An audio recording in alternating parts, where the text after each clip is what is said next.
Today, we're not just going to draw a street using one point perspective. We'll bring the soul of the street to life with trees, street lamps, and people. If you're ready, let's begin. First, I need to ask this. Why does everything move toward a single point? That's the magic of one-point perspective. You place a point on the horizon line. We call it the vanishing point. And everything in the drawing, roads, buildings, sidewalks, all flows toward that point. The sense of depth appears naturally, no other trick needed. Many people are afraid, saying, "I can't draw a clean, straight line." I used to think that way too, but I realized this. Instead of forcing a single, rigid line, using light, exploratory strokes is much more freeing. In other words, rather than pressing the pen down with certainty, I gently try a few times. It warms up my hand and removes the fear of making mistakes. And honestly, slightly shaky, lively lines actually add character to the drawing. Did you notice something while I was drawing the window lines? I'm using the edge of my sketchbook as a guide, which helps me get straight lines in this area.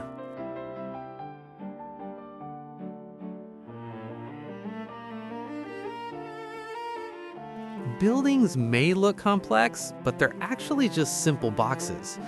First, I place that basic box form on the paper. Then I define the depth using lines that lead to the vanishing point. Only after that do I add details like doors and windows. Not detail first, then form first, then detail. Sticking to this order makes everything much easier.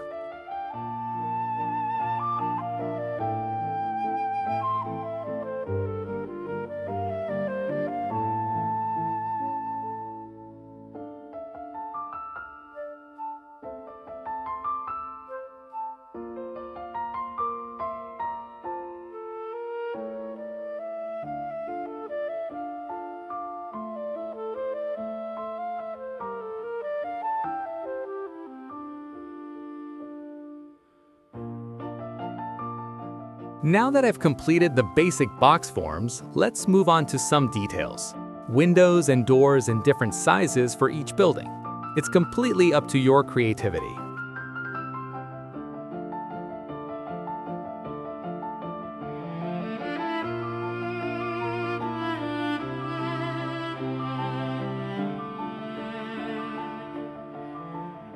While creating the vertical lines of this building, I use the same technique.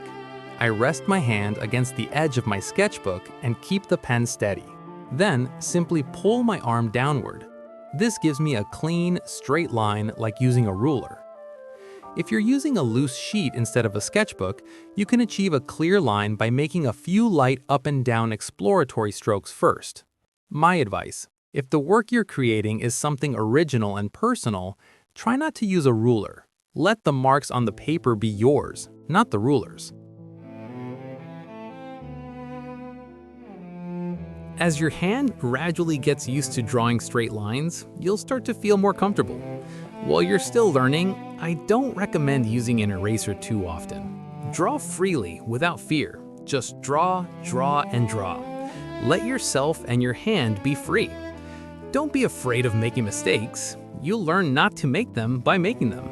The more you practice, the more you improve.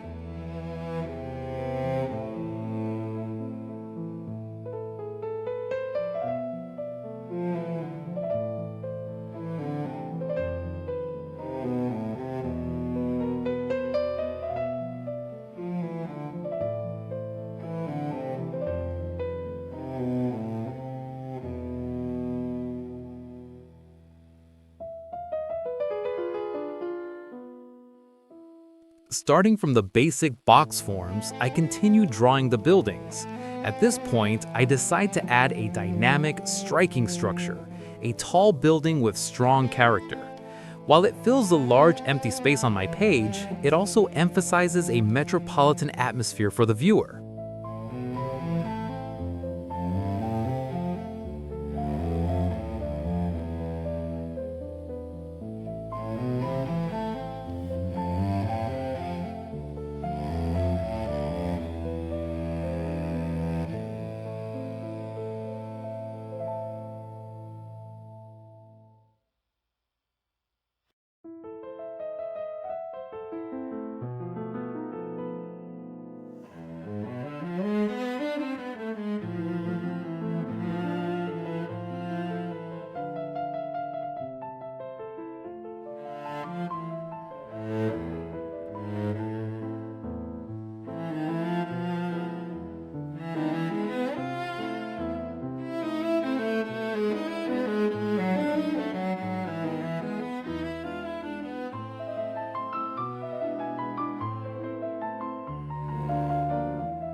After finishing the buildings, it's time for an essential part of any street scene: parked cars and vehicles moving along the road.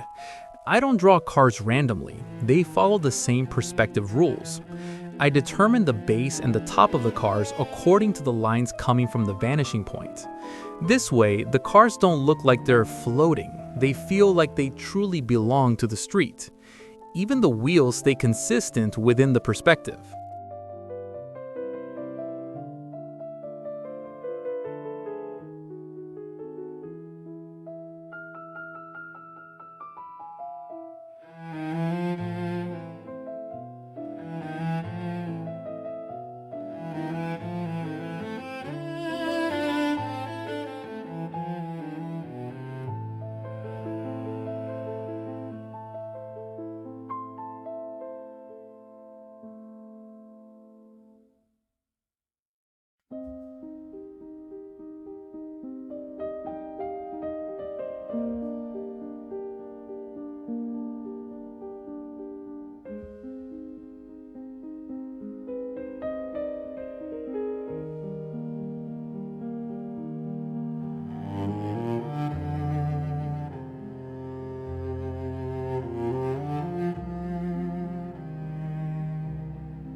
Street lamps are actually a lot of fun. A vertical line, a small arm on top, and the lamp head. But the real key is scaling. The lamp in the distance is small, the one nearby is larger. Even this simple rule adds incredible depth to the drawing.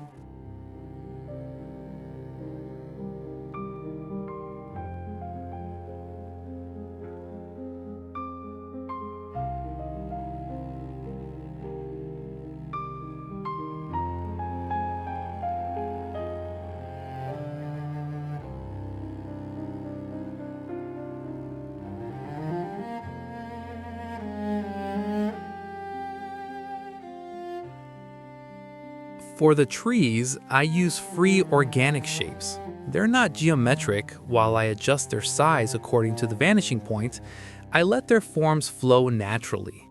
They add a softness to the street.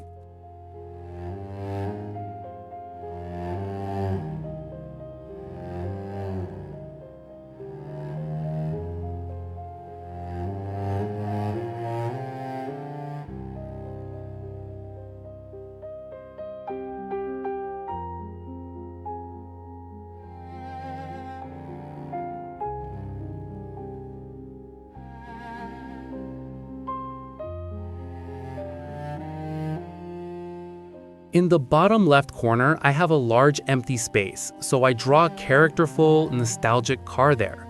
This emphasizes that my drawing isn't just a uniform city, it touches both the past and the future, adding beautiful depth to the scene.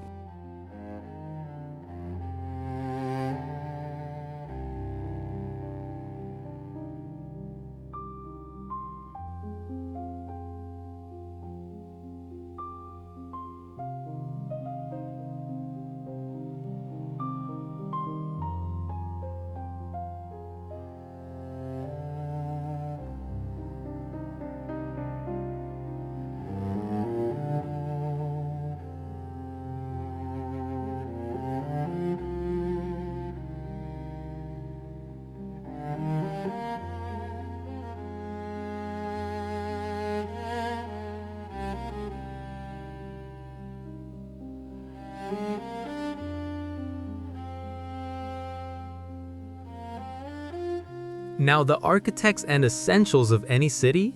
People.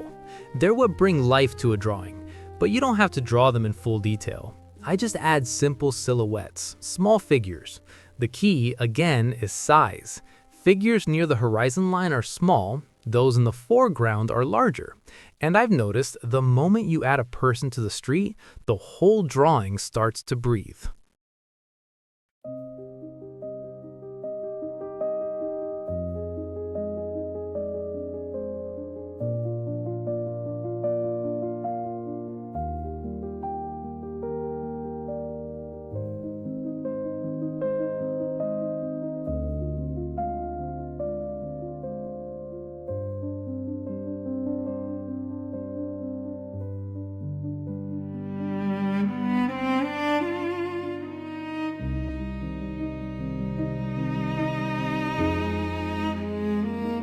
Once I'm happy with the pencil sketch, I switch to a 0.2 technical pen. Its fine tip lets me go over my lines cleanly and precisely.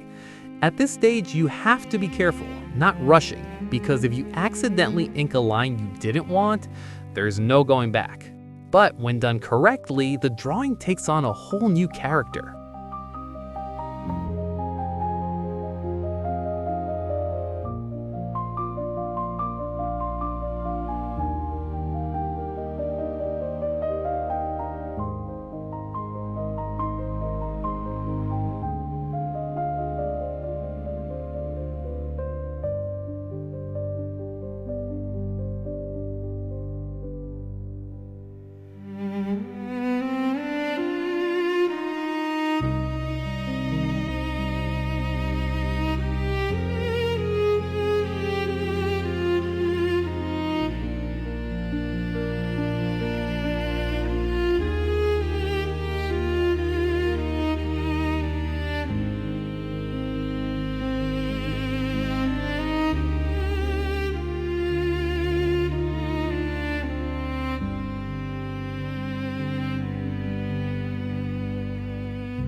After erasing the pencil marks, the truly fun part begins, hatching. I add shadows with parallel lines and use cross-hatching for darker areas. These techniques give the drawing both depth and texture. The difference between a plain white surface and a hatched one is like night and day.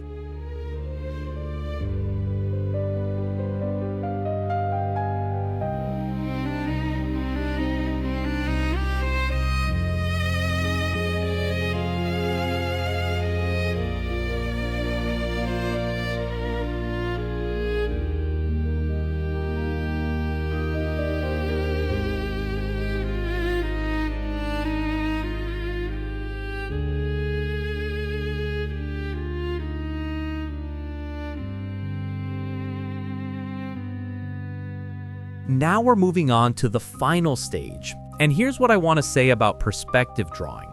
The most common mistake in one-point perspective is forgetting the vanishing point. Every line, every detail should connect to it. Then there's scale. Objects nearby are large, those in the distance are small. Keep these two rules in mind and everything else falls into place. And most importantly, draw without fear. There's no such thing as a perfect line. There's only your line. I'd love to hear your thoughts on this drawing. What do you consider essential in your own street scenes? Let's meet in the comments.